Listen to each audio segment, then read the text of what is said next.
Indy cars are ready to begin their 17-race series with a new venue in Miami. On pole is Michael Andretti. He's back with Newman Haas Racing. That's the team he won the championship with in 1991. And then there's the story of Mauricio Gugelmin. His engine failed him in morning warm-up. He didn't turn a lap. We'll keep an eye on him. Raul Boesel is looking very strong in his new Rahal Hogan Mercedes entry for 1995. And also Gil de Ferran, coming over from Europe, driving for the Jim Hall team, had one incident in the qualifying session, but is looking very strong. And then there's the story of Christian Fittipaldi, who out-qualified his world champion uncle. We'll be back with a start right after this.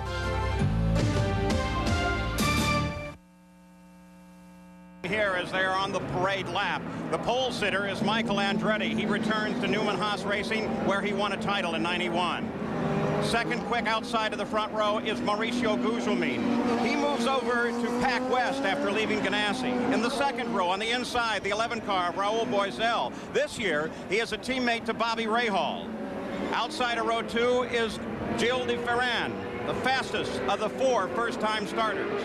In row 3, that's de Ferran. There's Paul Tracy inside of row 3.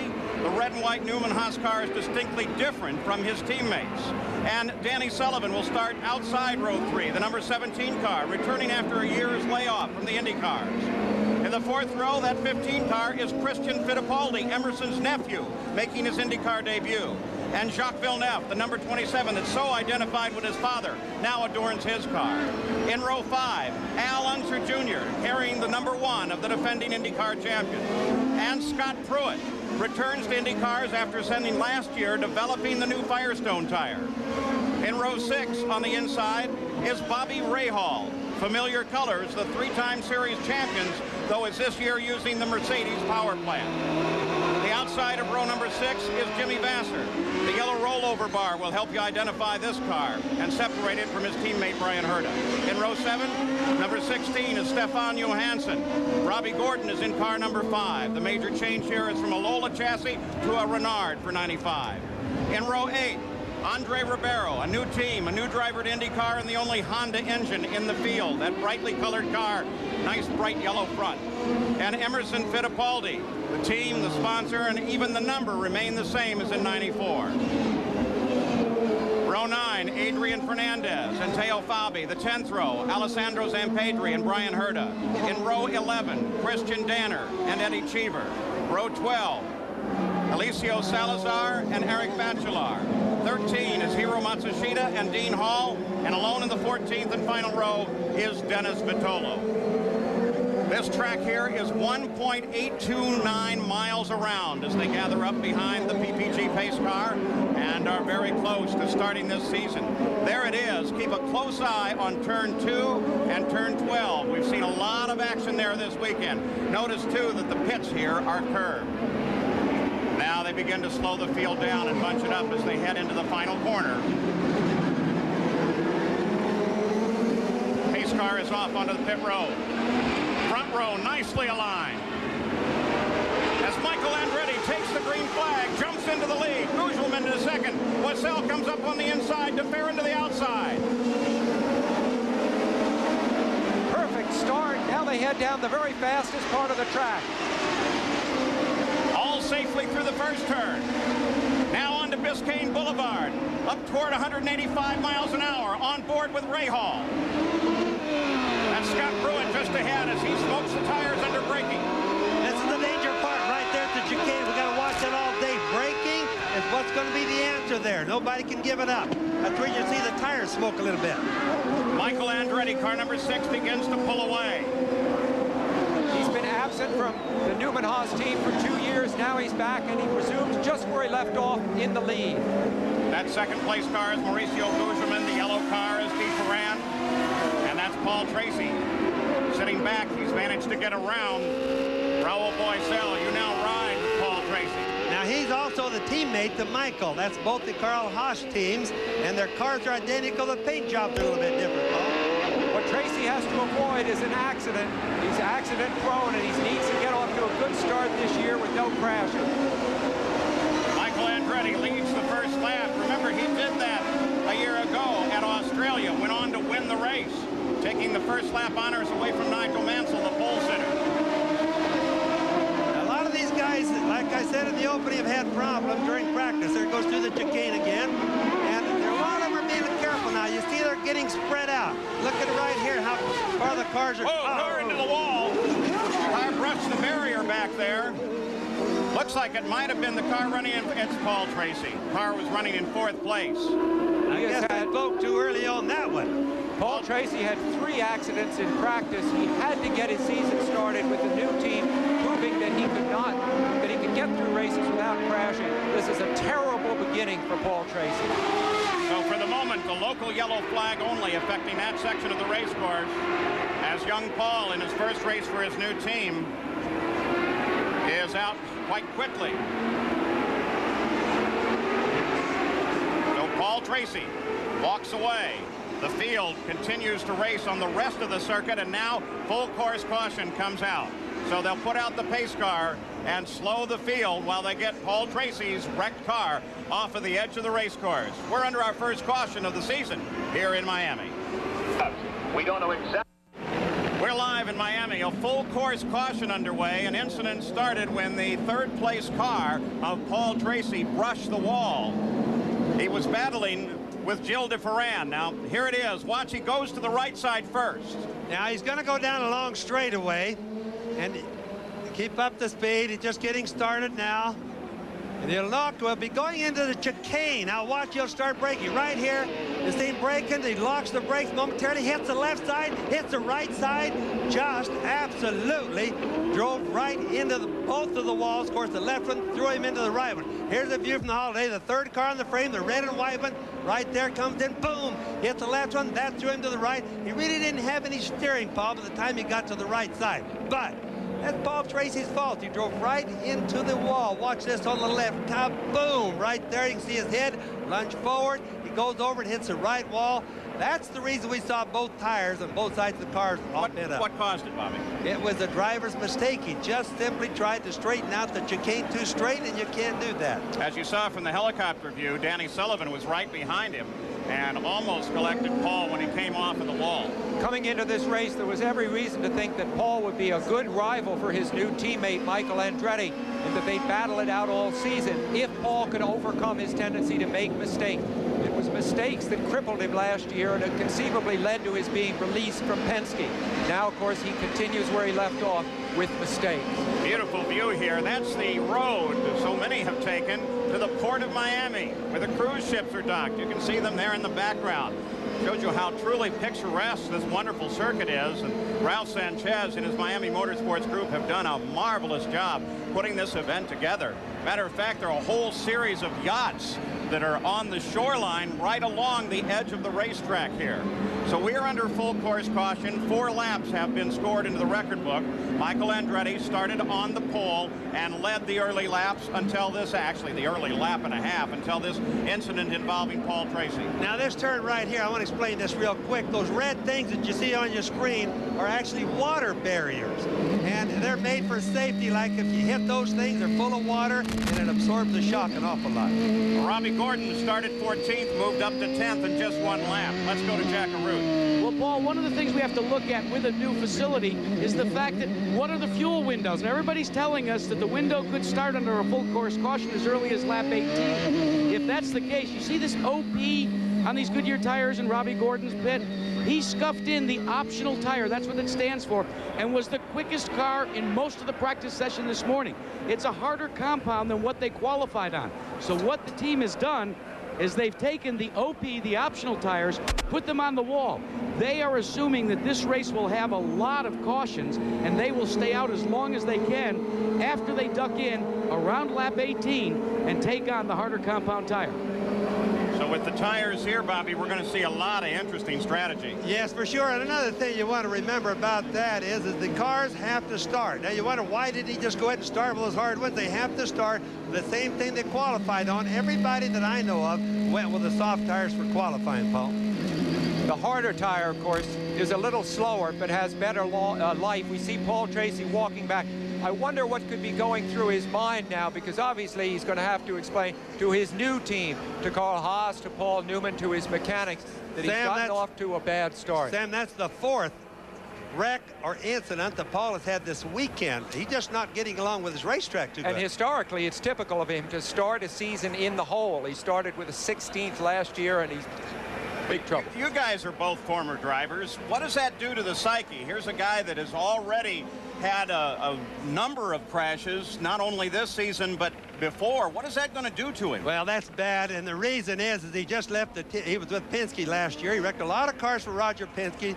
There's talk that that's the reason he got released. Let's go pit side and Gary Gerald. Paul, keep an eye on the defending series champion, Al Unser Jr. He started back here at near mid-pack. They've reported a possible electrical problem. They thought about bringing him in. Roger Penske just made the decision no. He told him to stay on the track. So Junior's out there. We don't know if they've got gremlins. It's been a frustrating weekend for this team in a bid to open up a chance to defend that championship title. Well, the pace begins to pick up as they come single file behind the PPG pace car. Michael Andretti leading them around, and we should head back toward a green flag just 2 turns from now. Great view back from Michael's car. The car right behind Michael, the multicolored car, Mauricio Gugelmin, a former Formula One driver who's really finding his way now in IndyCar ranks. Gugelmin had trouble with his engine in the morning warm-up, barely got out at all, but obviously whatever that problem was, they got it fixed. But look at DeFerrin right behind him, beginning to close in, battle developing for second place. Yeah, the yellow Pennzoil car, we haven't seen that car run this good in a long time. And Fabi, who has been with the Pennzoil car for a long time, is in a different car. And who's winning the battle? DeFerrin is. The first time he's been in IndyCar racing. In the back of the field, a number of cars now beginning to string past Eric Bachelard, the 19th car back there. Including Ray Hall, who's running back in 10th in that black and yellow car. Here we see the multicolored car of Christian Fittipaldi, 3rd in line here. New to this kind of racing, but not new to racing. He's Emerson's nephew. He's had some top finishes in Formula One. I think he's going to make a very big impression on IndyCar. Christian Fittipaldi currently running in 5th place. So strange with a name like Fittipaldi to see the 3 stripes of a rookie on the back of the car. But of course he is here in IndyCar. Let's go to Jackaroo. Well, Paul Tracy has walked his way back to the entrance of pit road. What happened, Paul? It's just disgusted, really. You know, I've had brake troubles all weekend, and just the rear tires locked up, and I couldn't stop. And it was either, you know, go through the tried to cut it through the turn, but just hit the wall. So it's just a bad start to another year, I guess. So seems like this cloud has been over your head for the last couple of years. How are you going to shake it? I don't know. Just try to have a good race and have a good race for the Budweiser guys in Kmart in Australia, and you know, we'll move on to the next one. Good luck, Paul. And look at the Pennzoil car, the number 8 car. That's DeFerrin as somebody lights up the brakes big time coming into the corner. He's been falling steadily backwards after a great start and running up to 3rd place. Anytime we see a lot of cars going into the chicane together like this, or excuse me, all apart, clear across the track, you're going to see a lot of brakes lighting up, a lot of smoke out of the tires, because there's only single file through there. You cannot get 2 cars through there together. Well, it's obvious DeFerrin will be heading for the pits at the conclusion of this lap. He's a powertrain problem. He's obviously got something wrong with his engine, Paul, because he's really lost his speed, but everything is still together. It looks like he's probably handling good. Let's go to Gerald, Gary Gerald. In the DeFerrin pit, we understand from the crew that it's most likely a gearbox problem. That's why he's limping along. So it relates to the powertrain, as Bobby suspected. Gearbox problems early on this first street course. See, Bobby, you're not so old. You were right. He was. So at the front of the field, it's Michael Andretti being chased by Mauricio Gugelmin. You ride with Brian Herta, who sits down in the field right now in 17th position. Michael is our leader. 8 laps are complete. Back live in Miami, the first race of the IndyCar season. Danny Sullivan is now up in 3rd place. He was able to get around Christian Fittipaldi.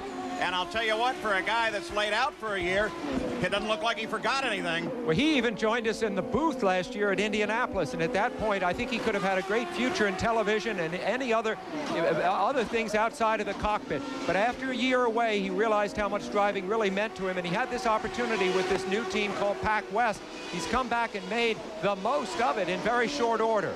Let's set the field on the 11th lap. It's Michael Andretti in front, followed by Gugelmin, then Danny Sullivan, then Christian Fittipaldi, Jacques Villeneuve, Raoul Boisel, Al Unser Jr. up to 7th finally, then Scott Pruitt, Bobby Rahal, and Robbie Gordon rounds out the top 10. Oh, and we've got a car into the wall, and this is Brian Herta.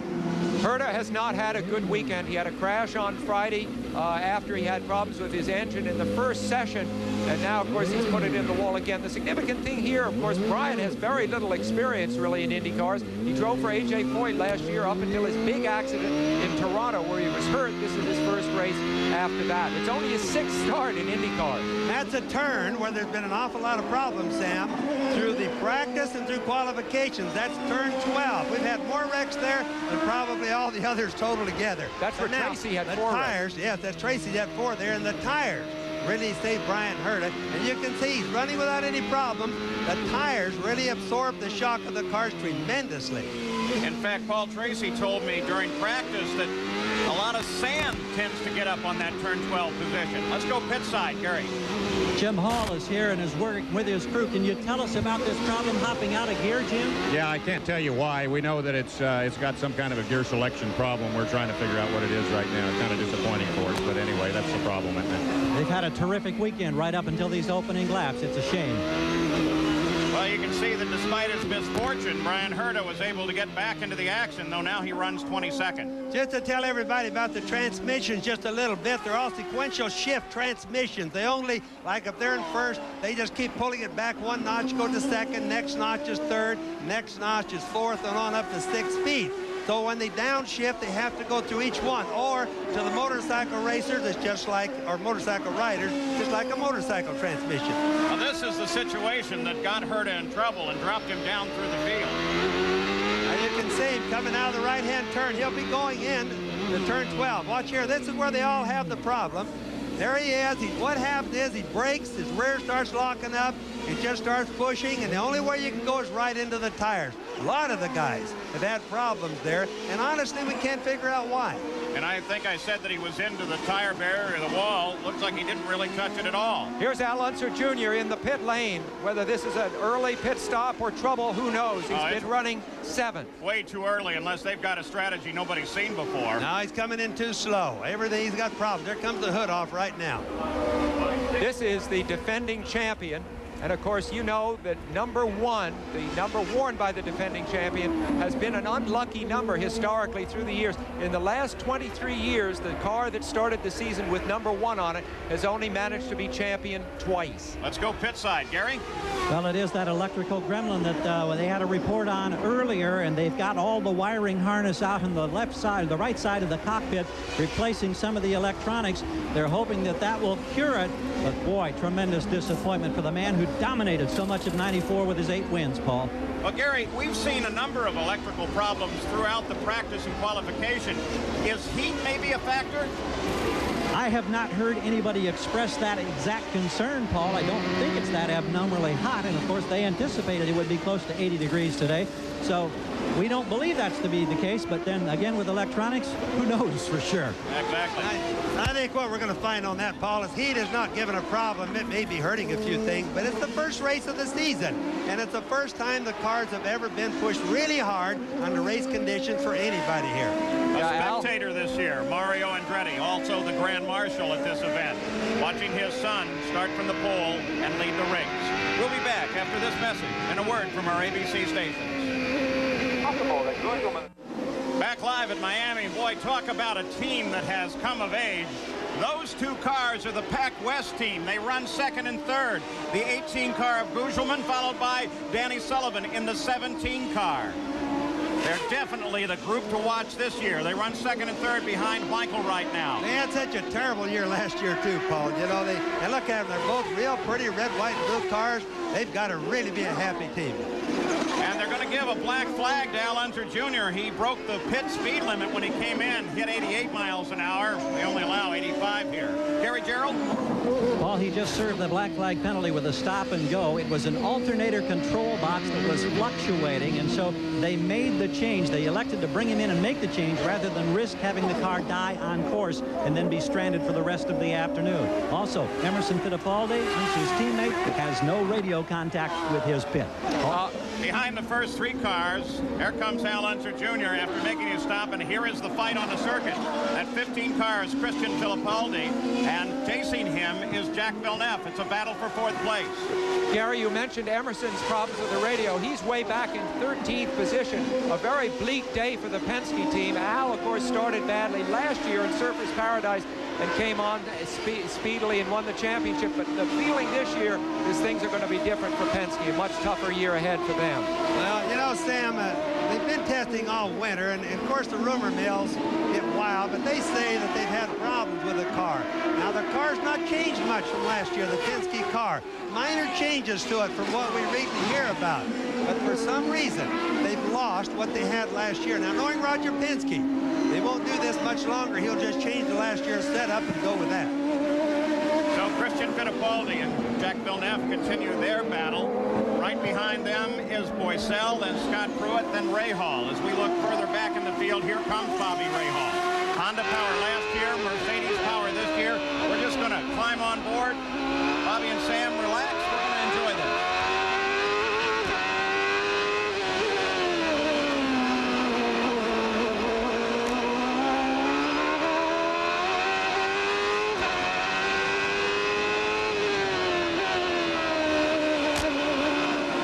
Christian Fittipaldi comes suddenly off of that fight and very quickly into the pits. This is on lap 19. They had indicated that the earliest window might be as early. Oh, look at that. Over one of the tires. Problem with a new team, Bobby? Yes, absolutely problem with the new team. New team, new driver. Takes a while to sort things out. First race is always looks like a circus. No obvious damage to the car. Shouldn't be a problem with it as Christian Fittipaldi comes out.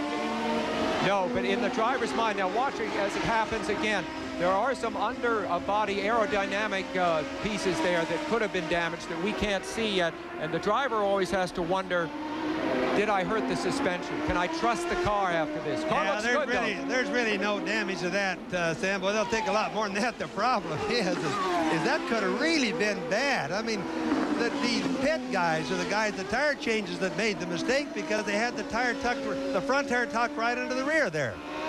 Coming back up on Bobby Rahal, who is closing in on Raul Boycel. Boycel, of course, is now Rahal's teammate. Boycel drove last year for Simon, did a really good job, and then jumped ship, taking his sponsor, Duracell, the battery company, and now he's with Rahal. So Boycel is leading his boss. They're going to show a black flag to Christian Fittipaldi for running over that tire. I don't think he ever saw it, but nevertheless, it was still there. Jack Arute? Well, Paul, you've got the stop and go. The reason why he had to come in is he had a tire going down. They were going to try and stretch the Fittipaldi side of things. They were going to try and stretch their pit stop to the next yellow flag. So unexpectedly, he found himself on pit road, and as Bobby Unser and you both said, a new team, and they kind of tripped over each other. That kind of startled him, I think, to see him in that fast. Bobby Rahal now right up behind 6th place Raul Boycel. Bobby Gordon just behind him there. Jack, that incident dropped Fittipaldi from 4th back to 12th now.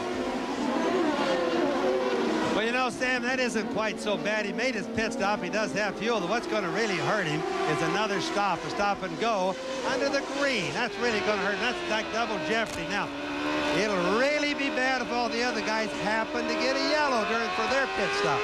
Now, Boycel out-qualified Rahal by several places. Obviously, Rahal's setup in the race is better. Here's Eddie Cheever into the tire barriers in A.J. Foyt's car. Now you can notice he's 12, going, Bobby. Yeah, turn 12, and you notice he's going backwards. Now he didn't hit anything hard from what it looks like. Looks like he's just barely there. You can even see the slide marks on his front tire there.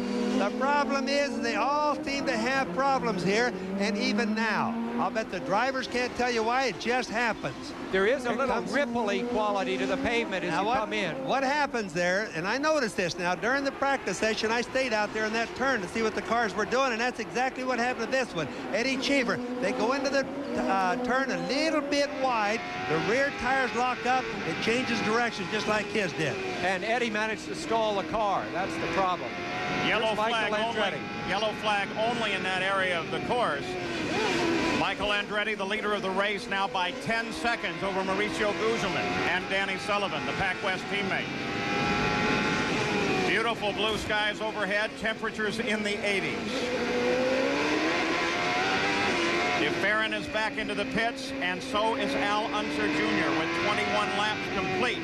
Michael Andretti so far is having a great day.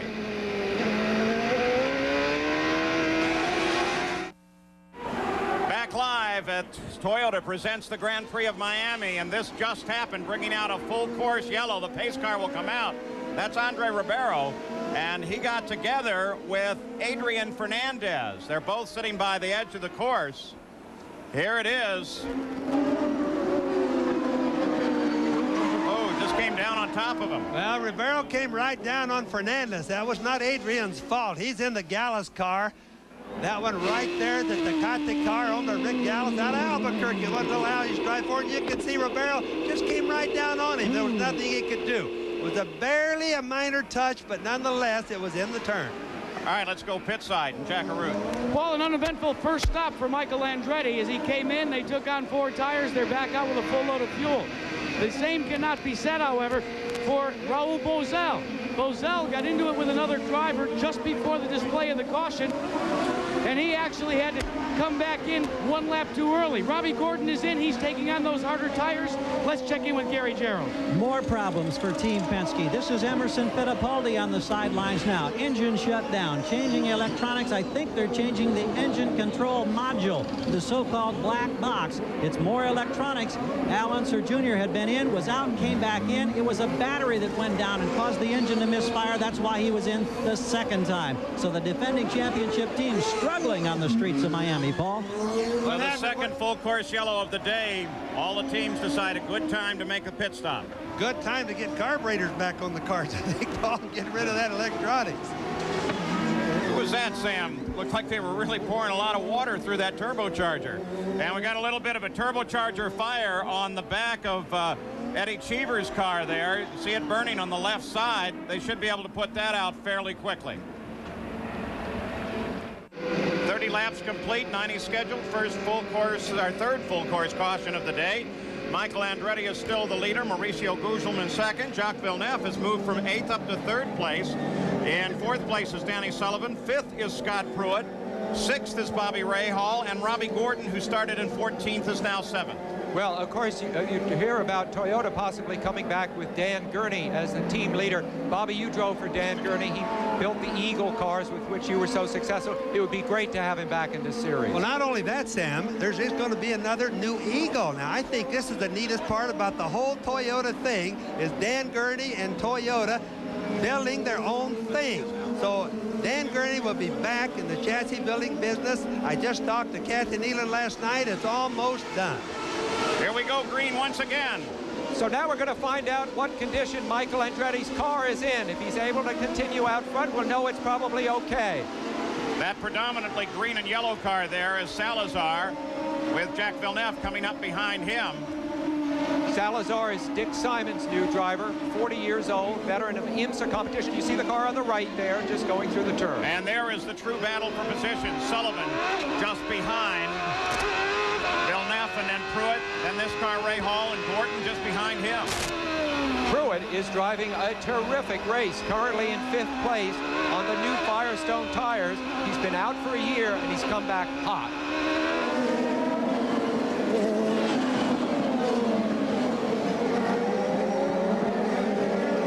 Sullivan looks for room outside.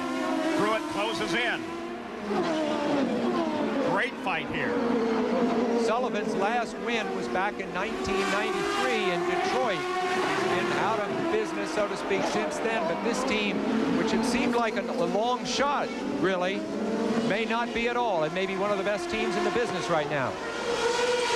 You know, one of the neat things when you see a group that's as tight as that group was, Sam and Paul, you know that the drivers not only have to look ahead of them, but they're watching both of their mirrors because somebody's trying to get around them on both sides. Big name out of the race. Here's Gary Gerald. Well, that big name is Emerson Fittipaldi. Emmo, I know you didn't have radio. Then there were problems. Did it relate to electronics? Yeah, it must be. I mean, I started no radio, and then the engine started to misfire, and then just nearly stopped, and we changed all the systems, the electrical system. It still misfired the engine. There's no way even to get out of the pit. I'm very disappointed, but beginning of the season, we have the whole season ahead of us, and we should be much stronger in Australia. Is there a concern that your teammate is having the same problems in Al Unser Jr.'s car? It looks like, I mean, he already, but his car seems to be running okay now, and we're just looking. I'm looking for Australia for the championship now. That's Miami's going on. Only a couple of weeks away, and a tough day for a man who just lives 10 minutes away by boat. Thanks, Emmo. Thanks, Kevin. Yeah, definitely a hometown event for Emerson Fittipaldi. Al Unser Jr. is 21st right now, 5 laps behind the race. And everybody is bottled up right now behind Salazar as Jack Villeneuve looks for any room that he can find. And the rest of the group is looking for whatever hole gets left open. Well, this is going to make some really good racing because they're packed in tight. And every time they get down to the sharp corners or the tight corners, well, they're trying both sides, any hole that they can find to do some passing. Salazar, as I said, is 40 years old. He won 3 IMSA races last year. He's a very determined man. He's not going to just wave people by. He knows he can win races, even if he hasn't yet proven he can win IndyCar races. So Villeneuve has passed him. Now Sullivan moves to the inside.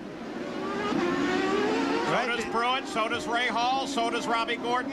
Al Unser Jr. is there too, though remember he's 5 laps off the pace. You know, on board with Gordon. With Robbie Gordon right there. And talking about Scott Pruitt, the red and white car when you see it with Firestone across the back. That's Pat Patrick's car. Pat Patrick, who helped start CART, one of the originators of it, is back into motor racing, and I think all of us are glad to see Patrick back. Oh, and carrying his traditional number 20, the car that he's won Indy with and championships with. Yes, it is nice to see Pat back, and nice to see Firestone back as well. As suggested, a whole new playing field for strategy available in the tires now. You know, Paul, nobody really thought, including myself, that Firestone would be so competitive in the first race. And already you can see Scott Pruitt. He's giving nothing up on the tires. So in 7th place, this car, Robbie Gordon. Michael Andretti is still the leader, followed by Mauricio Gugelmin. We'll be back after this message and a word from our ABC stations. We're back live, and this has just happened as Alessandro Zampedri climbs out of his car. It seems like he's been struggling with the handling on this car most of the day, and he just jumped it right into the tire barriers, not very far from the edge of the water. So Zampedri will bring out now the 4th full course yellow of the day. And ABC, of course, has got its racing season underway now. Next week, it'll be the Purolator 500 live next Sunday. And then immediately thereafter, the International Race of Champions begins its 4-round series.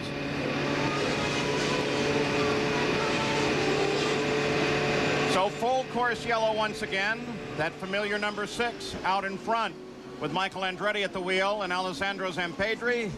He walks back to the pits, his day already complete. Not very often that I can remember that we've ever seen a car get up on top of the tires. Because the cars are so low, they usually get underneath the tires, get the tires over them. He got his completely up on top. I'll bet he was wondering about that one. He lives in Monaco. You know, Bobby, you made the point earlier, the rivalry between the tire companies. We have a sensational rivalry among the engine suppliers and the chassis manufacturers as well. So it's a wonderful season this way. Nobody seems to have the same combination of car. It's not a cookie cutter series at all. Back live in Miami. 15 laps of yellow, full course yellow thus far in the race. This is our 4th yellow of the day, but it does give us a chance to go down to the pits and see somebody we haven't seen in a long time, Gary Gerald. Well, indeed, Pat Patrick has had national championship IndyCar drivers in the past. He's been away from the sport all last year testing, and Pat, I know the byword has been cautious optimism, and it looks like it's all starting to pay off because this team's doing a heck of a job in this opening event. Jerry, we're very happy. The tires are working very well. The car is performing extremely well, and Scott's doing an excellent job. We're very pleased overall. You had those fingers crossed. Are they still crossed? We're checking down here. Yeah, they are. They're still crossed, Paul. Pat, you put in about 12,000 miles of testing in the last year. Have you ever undertaken such an extensive program? No, I didn't. As you know, I got on the Alfa Romeo program, and it didn't work for various reasons. But when Firestone and Patrick got together, we made an arrangement right up front that we had to do a tremendous amount of testing to be sure the tire worked. And obviously it's working. We think we just turned the fastest lap of the race. You may have Paul and Bobby check that, but I think that's correct. Well, this guy Scott Pruitt can handle a race car, can't he? Yes, he can. Thank you. Congratulations. Keep it going, Pat. Thank you. Now there he is. He currently runs in 6th place. Scott Pruitt out on the circuit. Firestone Tires, Patrick Racing back. Under full course yellow, Michael Andretti's led from the start.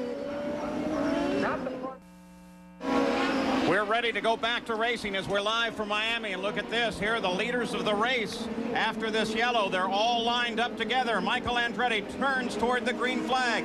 Jim Swintal gives it a wave, and we're back racing. Andretti followed by Guzman, followed by Villeneuve. First and second are exactly as they started. Michael Andretti was on the inside of the front row, Guzman on the outside, but Villeneuve has come way up the grid and is having a fine performance. Then Sullivan, then Pruitt, there they are. Bobby Rahal and Robbie Gordon closing in as well. You know, it's interesting to think last year, Michael Andretti and Guzman on the same team last year, not the same team this year, running first now, or run first and second. Guzman last year, ironically, was ahead of Michael most of the times in the races. Yeah, they were bitter rivals actually last year, weren't they, Bobby, even though they drove for the same team. However, at the end of the year, it was Michael Andretti who had 2 wins and Guzman did not. Michael has really looked good today, Sam. He's been in the right place at the right times. He's not abusing his car. He did rub the wall one time. That was just trying to pass, though. In 8th place, just behind Robbie Gordon. Oh, look at Rahal. Boy, he almost lost it there. Just behind Robbie Gordon is Jimmy Vasser, who's now in the top 10. Then Stefan Johansson and Christian Fittipaldi rounds out the top 10. That shows you the track is getting just a little bit slippery. Remember, the more rubber you put on the track, the more slippery it gets. There's no heat problems here. Is that just a little bit or is it a little bit? Well, a little bit. I mean, it's quite a bit right now. Well, Bobby, your point at the beginning of the show about how parts of the track are cement, parts of it are pavement, is very tricky for the drivers to go from one part to another. And when the sun starts to get a little low in the sky, visibility problems happen too. Christian Fittipaldi, a terrific pass down on the inside.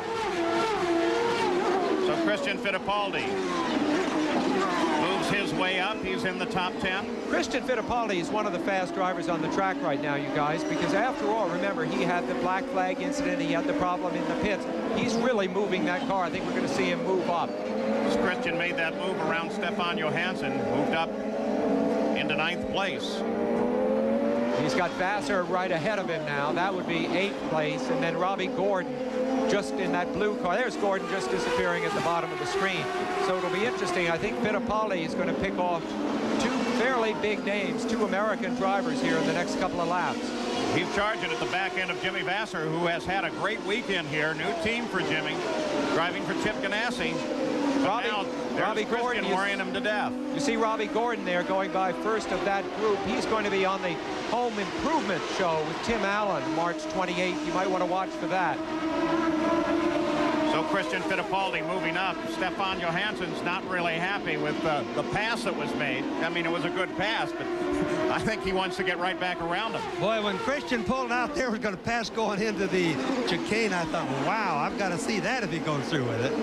Christian Fittipaldi at the back of Jimmy Vasser. Christian said, well, he was going to get a lot of tips from his nephew, Emo, but so far, he's done much better this weekend than Emo has. The other way around, Sam. He's the nephew. Emo's the uncle. His uncle, sorry. You on that. Sorry, exactly. And I do think that when they get out to Phoenix, Uncle Emo is going to be very helpful to his young nephew. Don't you think? Help Sam occasionally, don't we? I don't know about the word helpful. I think he may show him a thing or 2. Yeah. So watching this ongoing battle, revolving around Robbie Gordon, Jim Vasser, Christian Fittipaldi. And keep in mind also, Robbie Gordon has the hard tires on his car, the hard Goodyears. Goodyear has 2 compounds here. A soft compound they use for qualifying and a harder compound for the race. Sometimes, even though it's harder, it's still a faster tire. I love this angle. This is looking back from under the rear wing on Robbie Gordon's car. See Fittipaldi peek out there as they came through the chicane. Let Pruitt know he was there. In the straightaways, the cars are not really running faster than the ones behind like you see there. It's just that you're going faster and they separate more, but they gather back up in the sharp turns. That's Vassar just behind, then Fittipaldi. Vassar, of course, has changed teams. He's now with the Ganassi team. He was with Jim Hayhoe's team last year. Doing a good job. I think this shot really shows that accordion effect that happens into a corner. When the lead car gets under brakes, it looks like everybody's going to pull in and pass him. Then the lead car is first back to acceleration, and it evens back out. True, it's somewhat... Whoa! Wow. Jimmy Vassar just jumps to the inside all of a sudden on Robbie Gordon and gets him. Best pass we've seen today. I mean, I know Robbie Gordon didn't expect that one. And behind there, Christian Fittipaldi rips by Gordon as well. Now you've got to ask yourself, is there something wrong? There's Johansson closing in on Gordon. No, I think it's just the harder tires. I don't think there's anything wrong. I think it's just a matter of, like, sometimes guys get caught a little bit lackadaisical. You call it going to sleep a little bit. No, because look, once Vassar got around Gordon, he's really started to pull away. Here comes Johansson trying on Robbie Gordon's back end. No, I think that's just the difference between the softer compound tires and the harder compound tires, which Gordon is wearing. And that's more of some of the good stuff that we are going to see all season long with the two tire manufacturers being in this. Let's go to Jack Arute. Well, Paul, throw the tire controversy right out the window. That's not the problem with Robbie Gordon. How'd you like to be in the cockpit of a car with the throttle sticking? That's what Robbie Gordon's involved with now in the Cummins Valvoline Special. He says every time he just nails it on the gas, all of a sudden it sticks and stays hung up. No problem at all. We saw him pull to the side. He came off a little earlier. There's Stefan Johansson.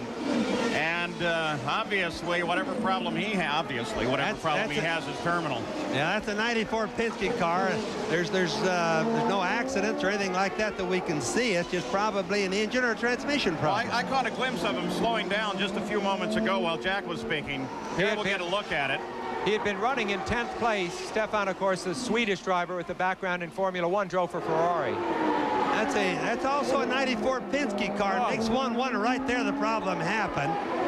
It's last year's Penske cars. You wonder whether they got all the stuff that little Al had last year on that car, don't you?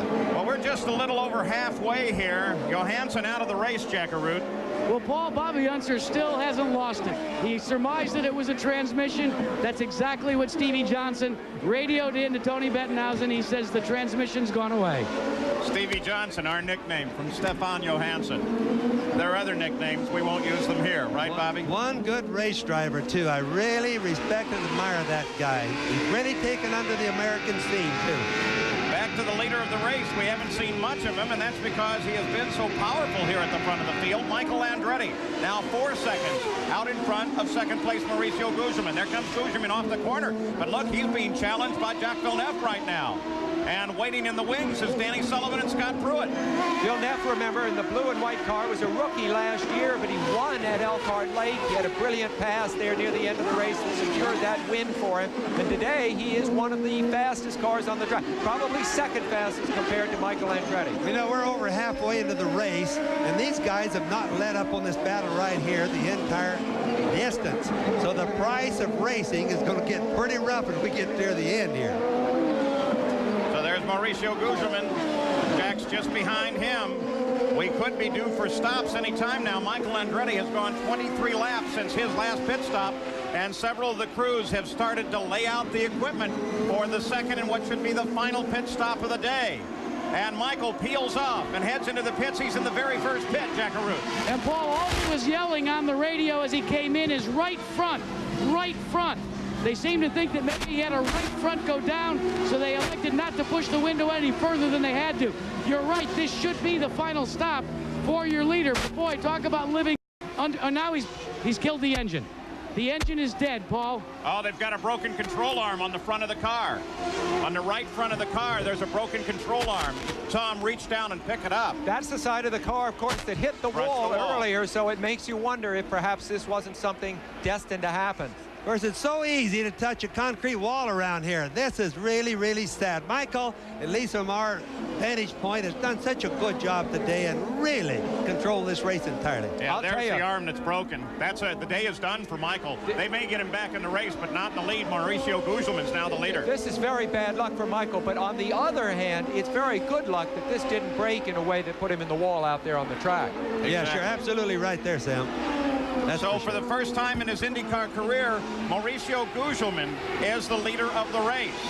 And there he is. Second place now is Villeneuve. Third is Sullivan. Pruitt is fourth. Bobby Rahal is fifth. And the Pac West team is now 1 and 3, a new team. So now, with 25 or 50 laps complete, we are moving up with a brand new leader in IndyCar racing in the person of Mauricio Gugelmin. And we talked about new faces. They are very definitely at the front of the field right now.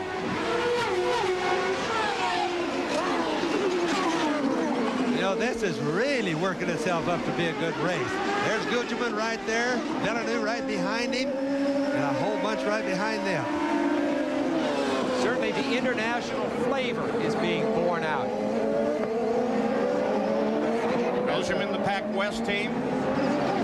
Jack Villeneuve with 1 win in his career so far, that at Road America last year, with a promise of many more to come.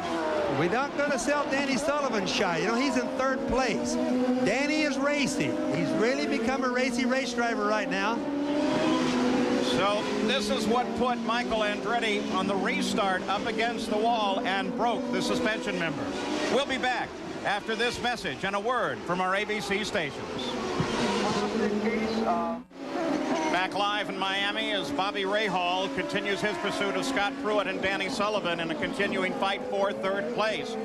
Interesting new bulletin came out this morning from IndyCar as we take a look at the running order after 52 laps. The most interesting part is that determines the length of the race. It is scheduled for 90 laps, or, according to, oh no, car into the wall, and I'm trying to look and see what the damage may be to the front of that. That's Ribeiro. That's Ribeiro. Yeah, car number 31, Ribeiro. It's really hard to see it when he's all in the tires like that. He's okay, but I think that car's probably done. Remember, he was in an incident earlier. Now, yeah, let's get back to this 6D.5. The race can end at the completion of 90 laps or at 2 hours. And we're going to cut very, very close to that. Very close to that. So Jack Arute and Gary Gerald, starting with Jack, does that affect strategy now? Well, Paul, taking a look at my end of the pits down with Robbie Gordon and Raul Boesel and Christian Fittipaldi, and most importantly, the Rahal Hogan team of Bobby Rahal, they all say that they have adjusted their strategy, and this full course yellow that we have just gone onto plays right into their hands. Most teams are going to elect to come in now for what should be their final stop, assuming that this race will go 2 hours instead of the advertised distance. Now, if all of a sudden the race speed picks up, these drivers could have to make a 3rd stop. Let's go down further in the pits to Gary Gerald. And waiting anxiously for his drivers who are 1st and 3rd, Bruce McCaw. Now, Bruce, we're talking about the possibility of this becoming a timed race. Is that entering into your strategy now? Well, that's not our strategy yet. We're just running to stay out in front. You've got right now running 1st and 3rd. You've got Mauricio in here in the pits getting serviced right now. You've got to be terribly proud and excited about what this team is doing. He's watching them closely. You've got to be terribly proud and excited about what's going on. Our team, the Pac West team, has done a fantastic job all winter getting ready for this race. We've had a year now to get organized, and we're just thrilled. I mean, this. Did you think you could be up running 1st and 3rd in your realistic dreams? No. All right, that says the guys have worked hard. Nerda Mauricio's done a fantastic job, and we're thrilled to have him as part of the team. And Danny, we're great to see Danny back in the series. He's done a wonderful job for us. Keep it going. Let's go back to Jack. Well, Gary, 1 year ago in Surfers Paradise, Michael Andretti came back to IndyCar racing and was victorious, and it looked as if you were going to repeat the opening race here today. What happened out there to break the right front that way? I think it was the first restart, and I was behind Christian Fittipaldi, and I went to pass him in turn 1, and I thought he saw me, and he didn't, and we hit, and I hit the wall, and I guess it bent it because I ran the rest of the time. It was okay, and then it just finally broke. When you're running out there and you've had a situation like that, do you think about it, or do you put it out of your mind until it totally broke? I thought about it for about 10 laps, thinking, I hope nothing's wrong. And then after the 10 laps, I sort of figured, well, it must be okay. But obviously it wasn't. It's really disappointing. But back to the Gold Coast, back to the place where you were victorious last year. You getting excited to go across the pond? Well, I feel really good about this year. The car was flawless. I mean, we were running a second a lap quicker than anybody, and hopefully that's a sign of things to come this year. Paul? Of course, Jack, you're referring to the race in Australia at Surfers Paradise in 2 weeks. And we will have coverage of that race, too, right here on ABC Sports. All of the yachts in the center of the track. A couple of $1 million floating there. And there are the cruise ships. Some of these yachts would make those cruise ship captains envious of what they have on board. Great, beautiful day here in Miami. You know, Ralph Sanchez, who puts this race together, has also been working on an entire new race course over at Homestead, not all that far from here. That track has been under construction for over a year now, and there's the very good real possibility that that will be open as early as July. And then it will start hosting races. Now, the Indy cars, Bobby, will they go to Homestead? There's what it looks like under construction. Yes, and it's a state-of-the-art track. Ralph told me this morning he's going to spend approximately $70 million on this racetrack, which is unheard of. But most importantly, no matter what happens there, whether it gets delayed or whatever, he's got 2 years right here under contract with the city of Miami. So no matter what, we're going to have super good IndyCar racing here in Miami for a long time. Homestead is a really great layout. It's patterned after Indy with the 4 distinct turns, but it's only 1.5 miles long. So it's kind of a combination of a mile track and Indy. Should be a great racing track. Well, now under this full course yellow to show you how the pit crews can make a difference. When they came back out after that stop, Jack Villeneuve's crew gained him 2 positions in the pits, and he comes out as the leader of the race. Gugelman second, Rahal third, Scott Pruitt fourth, and Danny Sullivan fifth. Good job by that team. The old adage, first in, first out. And if you look at that right away, Villeneuve, he's with a tried and improving team, guys that really know what they're doing. Whereas Gugelman, Pac West, not knocking the team. They're certainly running good today, but they don't have as much experience. You know, as we say all the different drivers' names, realize that there are drivers here in this race from 11 different countries, 5 from Brazil. Scott Pruitt also had a good stop. He went in 7th place and came out in 4th. 56 laps complete. We're under yellow. Back live in Miami in the shadow of the cruise ships as they prepare their Sunday sail. We're preparing to have a terrific battle. These cars, led by the 27 car of Jacques Villeneuve, the rest of that group have all been very, very close together. There's young Jack down with his father, Gilles, the late and great Gilles Villeneuve, and his sister. Some family snapshots of him very young. I wonder what Dad would think of him today. He would certainly be very proud. And Jack, by the way, seems to be very much aware of the great heritage that he follows. In 2nd place is Gugelmin, then Bobby Rahal, then Scott Pruitt, then Danny Sullivan. Gilles Villeneuve, Jacques' dad, was known for what's called his car handling ability. He could throw a car around even in the narrow confines of a street circuit like this and still manage to keep from hitting anything. Jacques definitely has that car handling ability. Plus, he's only 23. He has tremendous maturity, and with Barry Green as his crew chief, a terrific brain in the pits to guide the whole effort. And you need a package like that to be good. What you saw him doing right there was trying to scrub the rubber off of his tires. I hate to interrupt with you, Paul. Go ahead. I was just going to say, Bobby, I was watching him in the paddock the other day, and he was very warm with the crowd. Of course, the paddock wide open, you know, you can get a ticket in there. Full of race fans. They were having a great time, and he spent a lot of time at the fence with them. Let's take a look at this, because it's going to compress up and then go green. Remember, these cars at the front of the field have been very closely matched throughout the going. Boy, he timed that perfectly. He stole about 3 car lengths on Gugelmin. Good start for Jacques Villeneuve. Showed a lot of experience there, Sam, because what he did, he slowed everybody down, got his foot on the brake, got the turbocharger lit, and let that thing go, and look how much he jumped him right away. On board, 3rd place, Bobby Rahal. Gugelmin just ahead. Rahal has been working his way stealthily through the pack. Remind you, he's 3rd now. 59 laps are complete. This is a typical Rahal race. Drive carefully in the opening going. If you don't have the fastest car, keep everything together, pick people off. Dennis Vitolo again. Looks like engine this time. That should not bring out a full course. That'll just bring out locals, yellows, I would guess. Unless, of course, the car ends up in a precarious position on the racetrack and they have to tow it in. Remember when Dennis wound up on top of Nigel Mansell in pit lane at Indy last year? I don't think any of us like to see that. That had us all wondering there. I don't think he's in the right spot on the track. Do you, Bobby? No. Battle for second now behind the leader. Rahal closing on Bujelman. Jack is pulling away. And let's keep in mind, too, now you see Villeneuve in front of Gugelmin a little while ago before the yellow, for the pit stops. Gugelmin was ahead of Villeneuve. Now, when you're running in second place, you're running in what we call dirty air. It messes up the car behind just a little bit going through turns like right now. Of course, that's slow speed through the chicane. But as you get through the faster turns, the front wings don't get enough downforce on the car that's behind. That hurts them a lot, makes passing a lot harder. About 4 seconds cover the first 12 cars.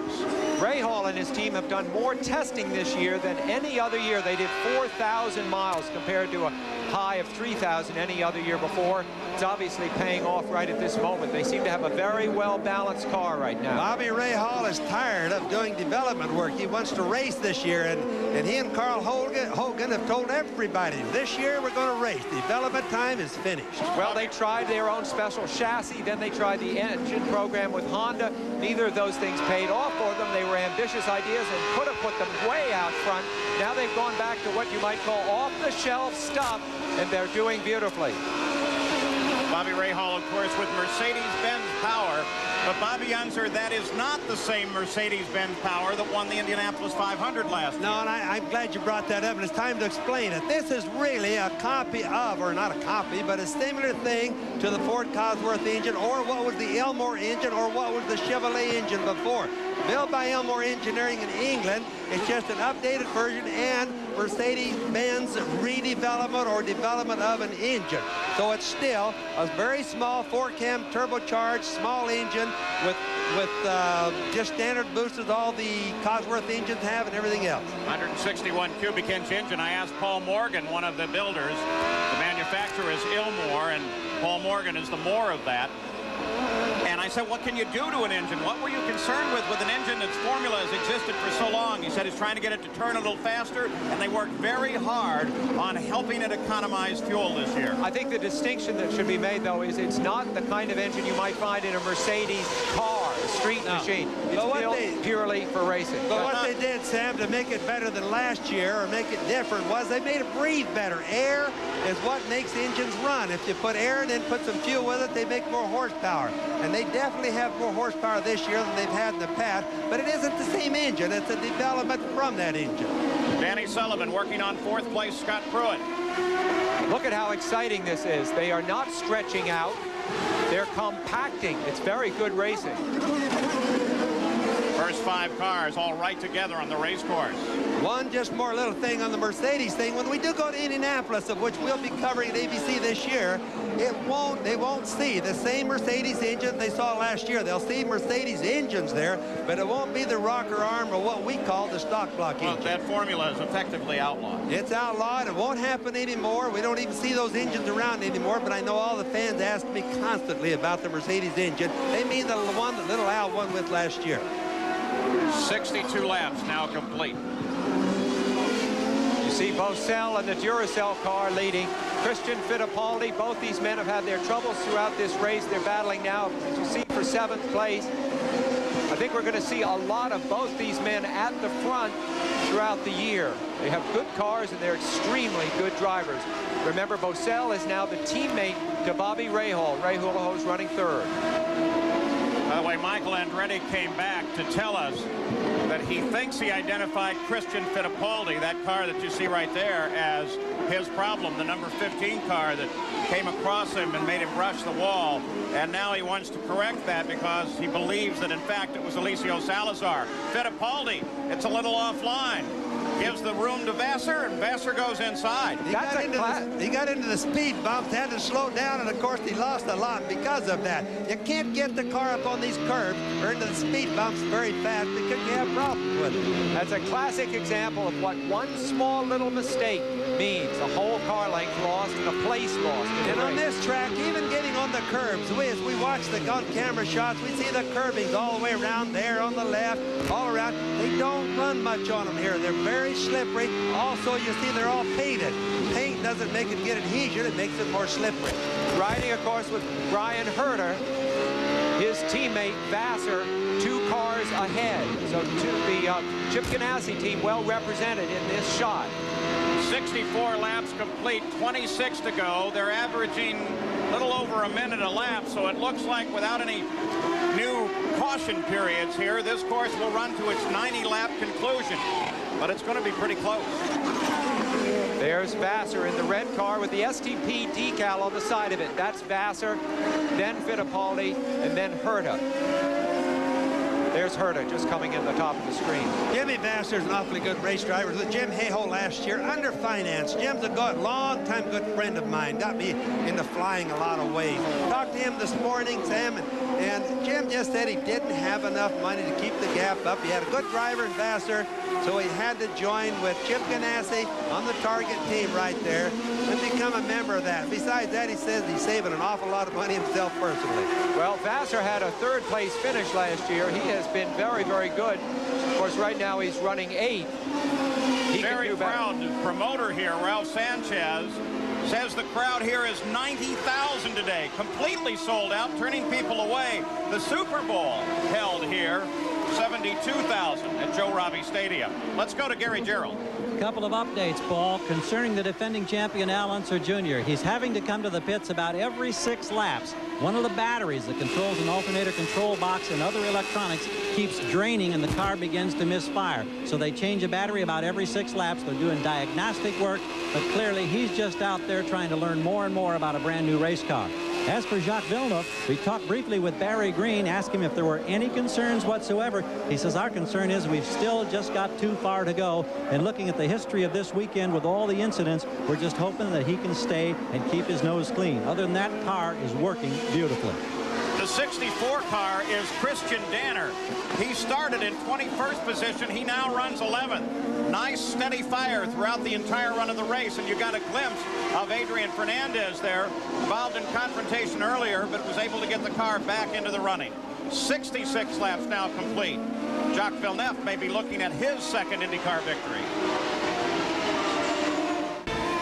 Back live in Miami, a race that is now 68 laps old. It's scheduled for 90 laps or 2 hours, whichever comes first. Jack Arute, right now it looks like 90 laps is going to come first. So the question I would have is, what about fuel for a number of these teams? Well, Paul, remember during that last stop, we said some crews were taking the gamble that it would go only the 2-hour distance.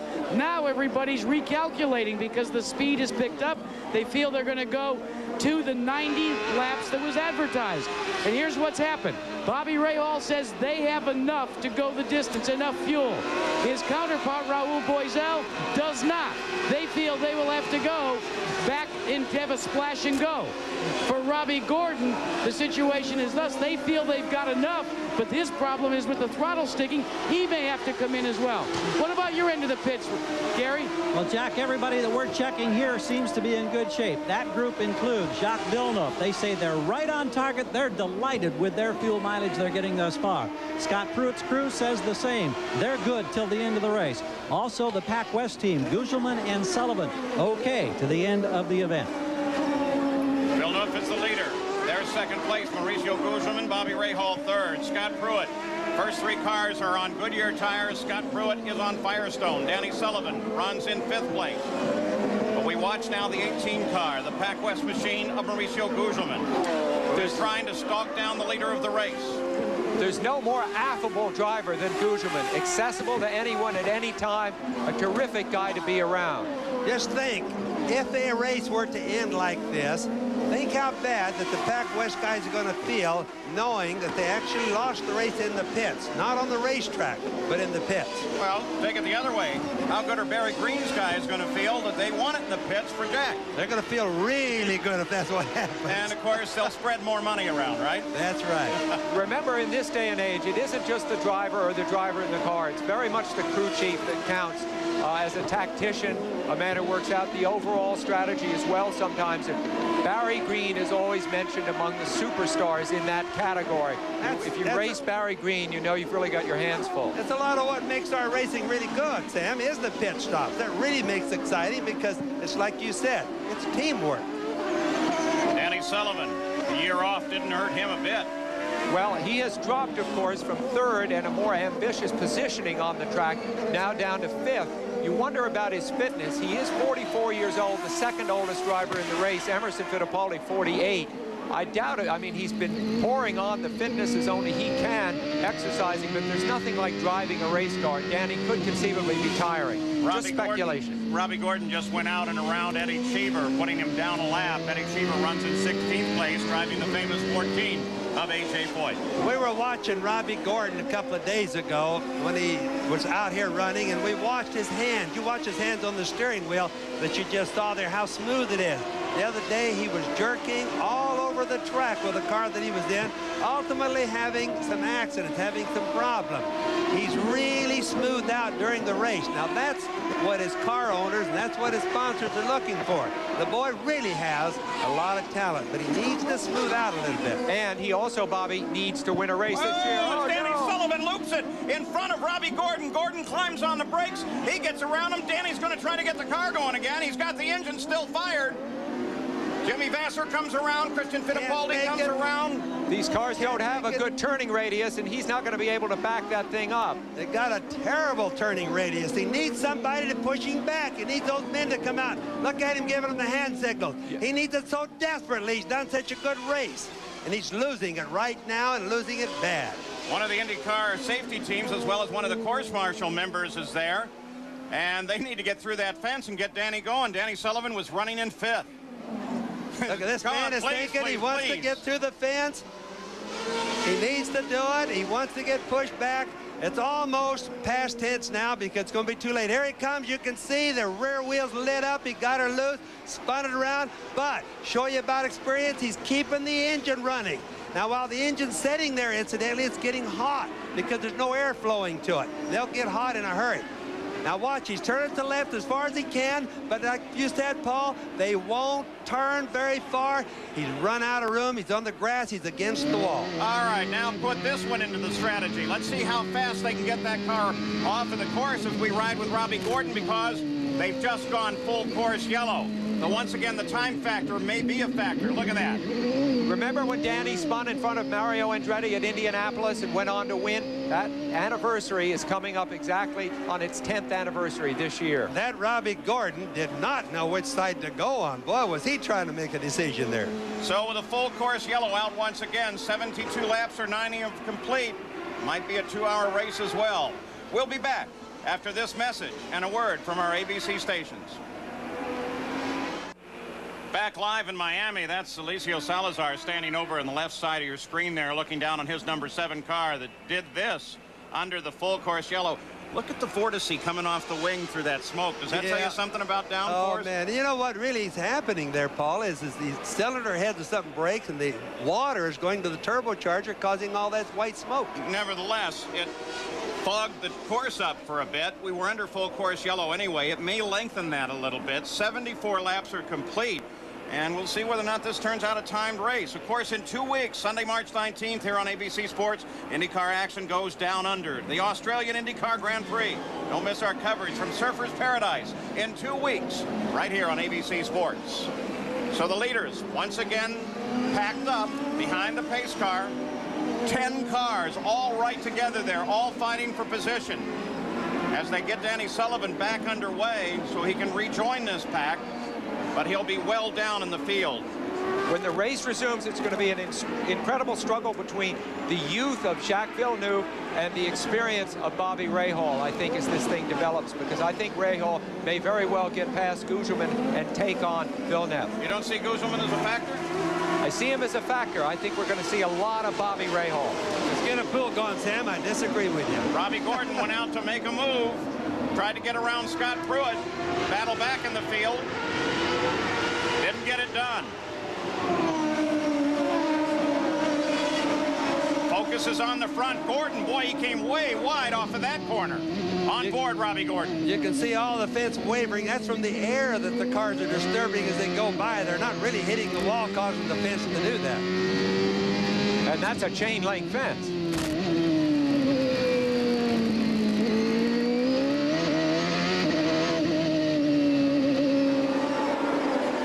Static at the front with the first 4 positions. So Pruitt now beginning to battle with Bobby Rahal. Battle between Firestone and Goodyear. You know, this is the right time of the race to really see what the tires are doing. The track is about as slippery as it's going to get. So the Firestone guys and the Goodyear guys are all looking at this. Leo Mel himself is here, looking from Goodyear to see how the tires are going to react at the end of the race. Here's one of the best contests I could ever believe for that. The amazing thing is the challenge of the tire builders. They have to build for a track like this, then a mile speedway like Phoenix, and then they have to build the super speedway tires for Indianapolis, where they have to go 225 and more. Of course, Scott Pruitt has spent a fairly lonely year testing those tires so they would be ready for this comeback in IndyCar racing. And that's testing with no publicity or anything. Everything was deep secret. Wouldn't let anybody see it, know what was going on, and Firestone came out, and they've really done a good job.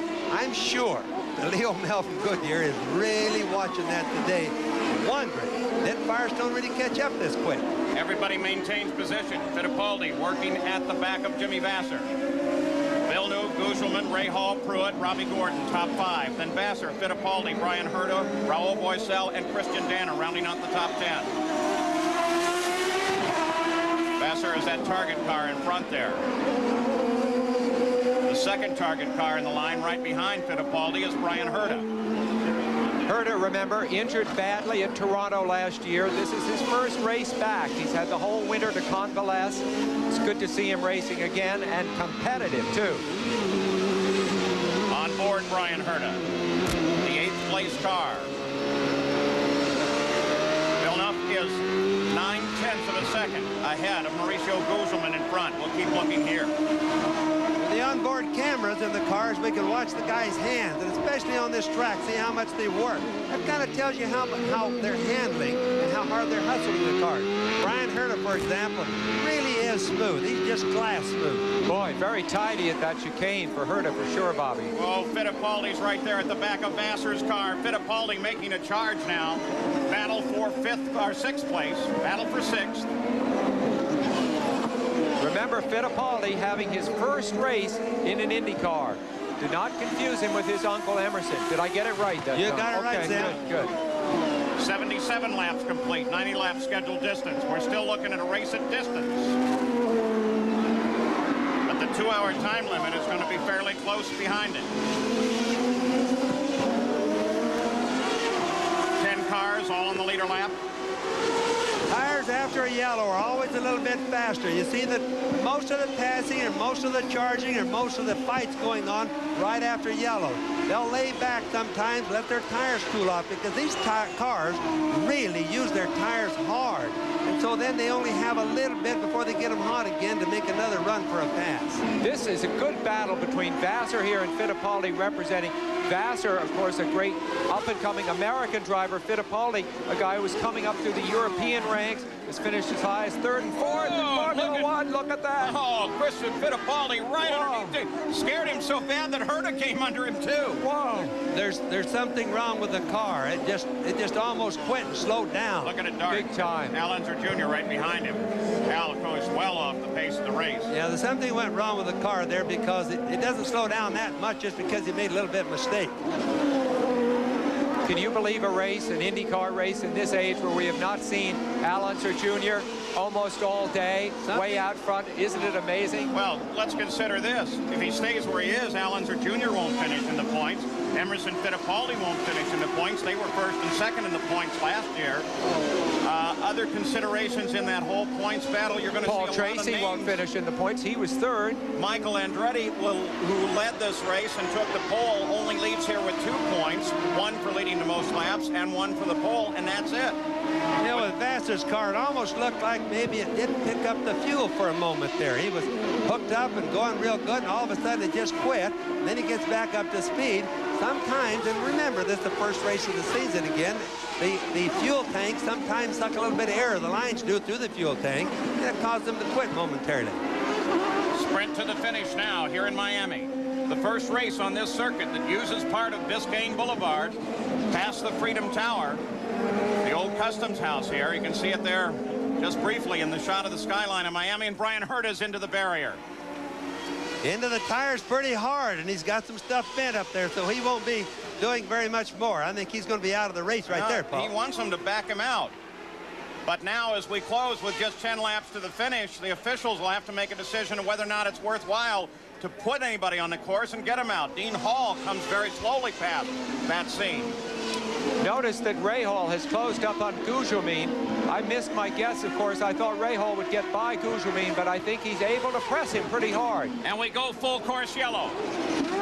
Boy, now it's going to be close. Well, this is what everybody, it'll be close on the time, but this is what they all want because of their fuel. This is going to put everybody into a really good window for fuel. In other words, they ought to be able to go to the end. And bring the whole front of the field right together. They were ready to go to the end anyway. So this is going to tighten up the order, and Jacques Villeneuve will lose a 2-second advantage that he maintained. We'll be back. Back live, Miami, Florida, Indy cars under a full course yellow. And just before this yellow came out, IndyCar Race Control and Chief Steward Wally Dallenbach said we're going to run the 90-lap distance. Now, we'll let you know if there is any change to that, because if the yellow would go another minute or so longer, it would put that 2-hour time limit in jeopardy. Brian Herta's car being removed from the barriers, looking for damage now that might prevent him from continuing on, and I see nothing obvious. Paul, isn't that amazing? We expected to see the front end of that car wadded up a little bit. Look at the wings. They still look good also. Shows you how good those tire barriers work. Coming up next on ABC Sports, there's regional coverage on Pizza Hut College basketball. Number 1, UCLA takes on Louisville. ACC rivals go head-to-head as Maryland battles Virginia. Big 8 power Kansas hosts Oklahoma State, or Florida meets Vanderbilt. We are headed for a very, very close finish. I just can't believe that you get in the tires that much and come out with a car looking that clean.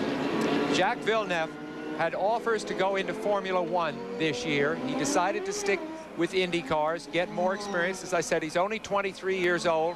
He won one race last year toward the end of the season in his rookie year. He is a prodigy, and it's interesting to see whether he'll be able to hang on and win the opening race this year. You see it there's there. The leader. Second place, third place, fourth Scott Pruitt, Robbie Gordon. As Jim Swintal, the starter, has the green flag in his hand. Race Control has said it will be a 90-lap race. Forget any time. Look at how many drivers are out of the race. Look at some of the names. Andretti, Johansson, Fittipaldi, Tracy. Let's go to Jack Arute. Well, Paul, this long yellow has enabled Bobby Rahal to cool his tires. He was reporting to his crew that he couldn't pass because he had a severe push going into several of the turns. He radioed back in, though. He's happy that it is going the 90-lap distance. When they drop the green, look for him to try one more time to take a stab at second-place Gugelmin. We'll have to wait and see if he's got it. Villeneuve stamps the throttle. Green flag comes out. Again, he is able to get a bit of advantage, though not as much as he did last time on the restart on Gugelmin. Rahal and Gugelmin stay right there, glued to the back end with 8 laps to go. And Jack, of course, I think we won't see any stupid moves from Bobby Rahal. 3-time champion, knows how to put these championships together, often a second or a third, particularly if you think you're racing men who may not be as much of a threat over the whole year as others. We stay with you right to the checkered flag now. Action to the end of this race, 83 laps gone. A wily veteran in third place there, the professorial Bobby Rahal, back with Mercedes power. Carries him in third place. Can he get it to the front? Normally speaking, they're going to have to do the passing now pretty quick while their tires are cold. Robbie Gordon's car, and all the way over and through the barrier. This is a big one, obviously. Now, he's moving. I assume he's okay. Be careful with that assumption. Whoa. He crashed a car earlier over the weekend. Right in. This was his backup car. I may have said over the barrier. And into the barrier and under the tires there. IndyCar safety team in there. I think it's going to be pretty good. I don't think it's going to be as bad as it looked in the beginning, Paul, because those tires have just done miracles so far. Look at all the safety guys working over him. He's moving his head. Tires might have beat him up pretty good, but I'll bet he's all right. Race is continuing under green. This is being covered by a local yellow. Robbie Gordon out of the car to the applause of the fans here. Always good to see that.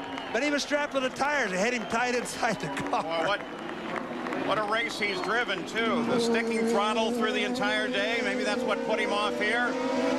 Here's the replay of the situation. Here's a driver launching down a straightaway here.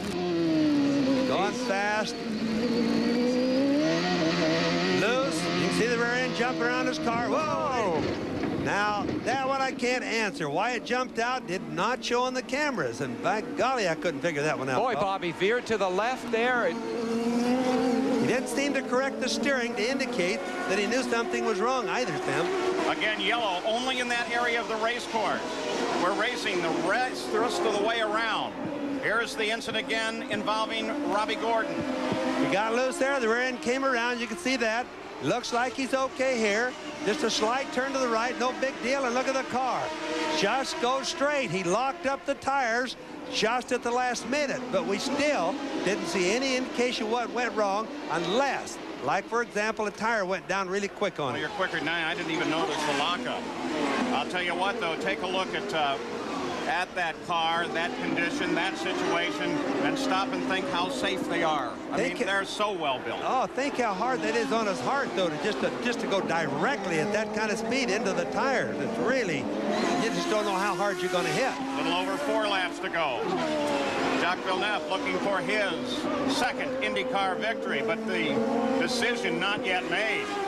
Rahal, Pruitt, Gugelmin, Christian Fittipaldi, they all want to have something to say about it, and they are in a position to do so. Look the how track is also getting very slick. Yeah, that's what I was going to mention. Look how the cars are twitching and jumping around. The tires are kind of wearing out. The track is really slippery at the end of the race. It's what we always expect, the hardest time of the day to pass right now. And Rahal there in the black and yellow car coming under pressure now from Pruitt in the red car with Firestone. So a Goodyear car there being pursued hot and heavy by a Firestone car.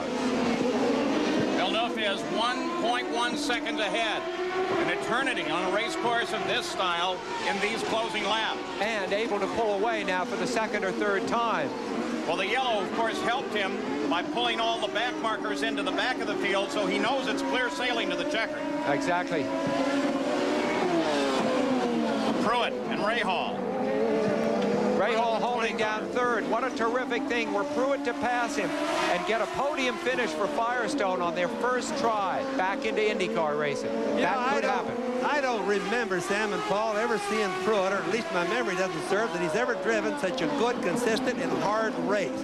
New team, Firestone tires, a driver that's basically been off for a year just testing. I think he's really done good. I don't think Scott Pruitt has ever in the IndyCar has been given the opportunity deserved. I think you're going to see a lot out of it. I was going to say such a great IndyCar race, Bobby, because in fact, of course, he's the current Trans Am champion. He's a master of that kind of car, and we've also seen him do brilliant things in IROC cars. I think he's just never had the fair opportunity in Indy cars. I think you're right, Sam.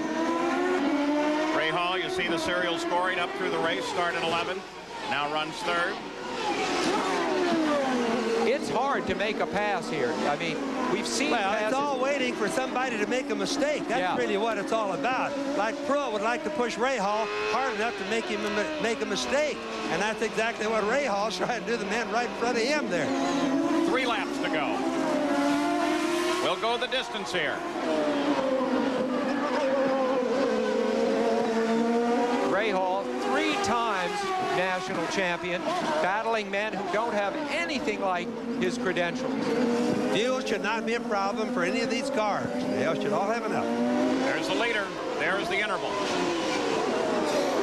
Rahal on Goodyear, Pruitt on Firestone. I remember when you and your brother raced, Bobby, for one for Goodyear, one for Firestone, and you cut one of the tire jackets in half and made a good stone a fire year. Yeah. That's right.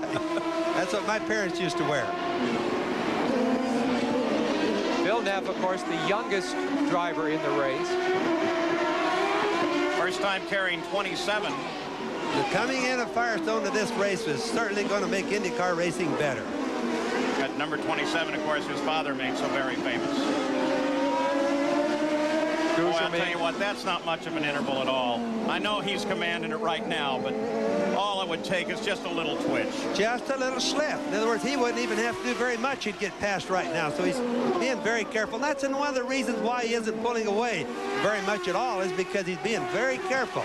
You know, winning is really the only important thing. I think this race is going to be remembered for the terrific return to racing by Firestone, by the terrific performance of Jacques Villeneuve, and never forget that Pac West, in the form of Mauricio Gugelmin in second place, has suddenly entered the ranks of the top team. So a lot of new things have happened in this race that are significant and are going to give shape to the way the season develops. So working the final lap now. Jacques Villeneuve may in fact have his second IndyCar race wrapped up. Second place may still be in doubt as Gugelmin is still being attacked by Bobby Rahal. There's Pruitt running under in fourth place. Christian Fittipaldi is going to come home with a fifth if he stays where he is. Boycell is sixth, Danner is seventh, Vassar is eighth, ninth is Danny Sullivan, and Brian Herta is 10th right now. None of those positions in contest as we watch the leader. At that early age, it could be his second IndyCar win.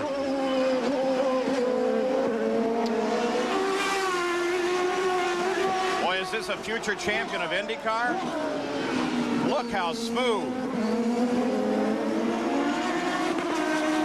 He knows there's a checkered flag waiting for him, and there it is. The first race of the IndyCar season is done. They celebrate.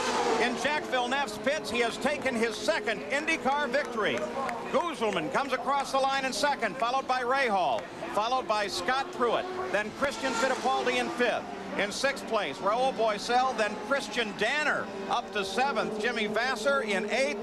Ninth, Danny Sullivan. Brian Herta finished in 10th. Al Unser Jr. could only manage a 15th place out of the points. But congratulations to the winner here. As Toyota presents the Grand Prix of Miami, they'll be presenting Jacques Villeneuve with a rather large check as the winner here today. We'll be back to talk with him. Right after this, you're going to see a very happy young man, winner of the first race of this IndyCar season.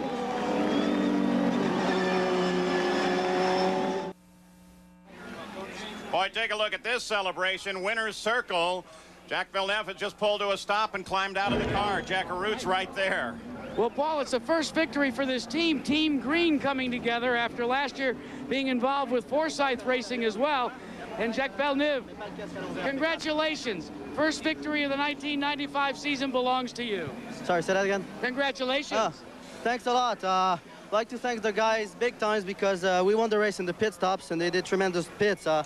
During the whole weekend, we lost about 1 hour of track time because of engine problems. So we weren't sure how the car would feel in the race, but it felt great. A lot of people were a little bit concerned when the announcement came that Forsyth Green was going to split up, but it doesn't seem as if your part of the operation is missed a beat. Well, you know, all the key elements stayed in place. There's only a few guys that went away, so the chemistry was still there, the important guys were still there, and it's still a great team. When you come to victory lane like this, do thoughts go back to your father? Actually, no, not yet, not really, because I was thinking about all the guys and Players Limited who's behind me, who's trusting me, and everybody works hard, and it's great that we can finish a weekend on a high note like that. Well, it's great to see you in victory lane and number 27 as well. Let's check in with Paul Page. Well, Mauricio Gugelmin finished in second. Congratulations to Jack. The second place finish by Gugelmin, that's his best finish of his career. Christian Danner finished in seventh, the best of his IndyCar career. And Christian Fittipaldi, in his first start, finishes in fifth place. So, as we suggested at the starting here, we're seeing new faces, we're seeing new equipment, we're seeing new tires, and it sure is changing things. Let's go back to Jack Arut. Well, 1 year ago, this man was trying to make Honda Power work. He's gone in the Mercedes-Benz. Lo and behold, a third-place finish for Rahal Hogan Racing. Bobby, congratulations. Thanks, Jack. Miller car ran super all day. You know, it was a little slippery out there with all those restarts. You collect so much rubber on the tires, it's a real handful. But had an awesome pit stop and got ahead of a couple guys, and that's all I needed. It's tough to pass here, so my crew got me to third, no question. Paul? So Bobby Rahal completes it in third.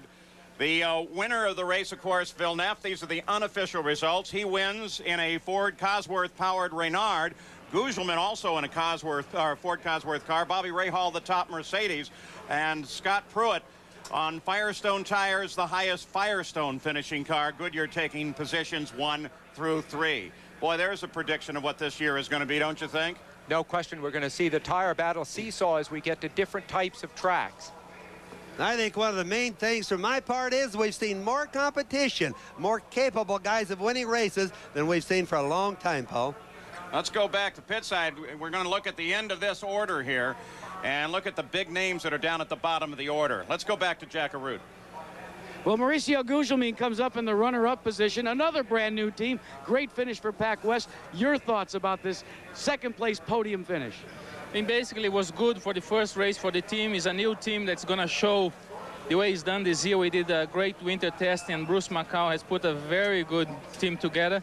I'm a bit disappointed I didn't get first. I think we were a bit slow on the pit stop, but will give me motivation to win next time round. But what about for a driver that enters his second year of IndyCar competition to come out of the box with a new team and finish second? That's got to do wonders for your psyche. That's very good. I always believe on my team. Since the first day we went testing, has showed potential, and I think we're going places this year. Could be a big day for Brazil here today. Usually it's all about Fittipaldi, but they say Miami has a lot of Brazilians you could be celebrating tonight. Oh, that's for sure. I mean, Emerson is a great guy. He's the reason why we're all here, and I think now we should be taking over from him. He should rest a little bit. He's getting old. Oh, boy, did you hear that one, Paul? Back to you. So the race is run before 90,000 fans here in Miami, right at the edge of the bay. We'll have some college basketball regional coverage coming up next here on ABC Sports. And you just saw a classic example of where the pit crew can do what the driver could not. The green team from Jack Villeneuve's crew got him into first place during that pit stop. Of course, once he got there, he did some spectacular driving to stay there. Well, it's pretty easy to say, as you just said, it was one in the pit. So I think from now on, when you hear the drivers thanking their crews, hopefully all the people can relate to it, because they do make a difference. All right, there's the PPG point standings at the end of this race. Some interesting names at the top of the order. The IndyCars race next in 2 weeks at Surfers Paradise, Australia. And here on ABC, of course, we will have coverage next week from Atlanta, the Purelator 500, and then round number 1 of the International Race of Champions. The ABC racing season very definitely underway. And I think we have an idea here of what racing is going to provide this year. So congratulations to Jack Villeneuve, the winner of the second time in his IndyCar career. I'm Paul Page. For Sam Posey, Bobby Unser, Jack Arute, and Gary Gerald. We've had a great time here in Miami. We look forward to the season and to next year.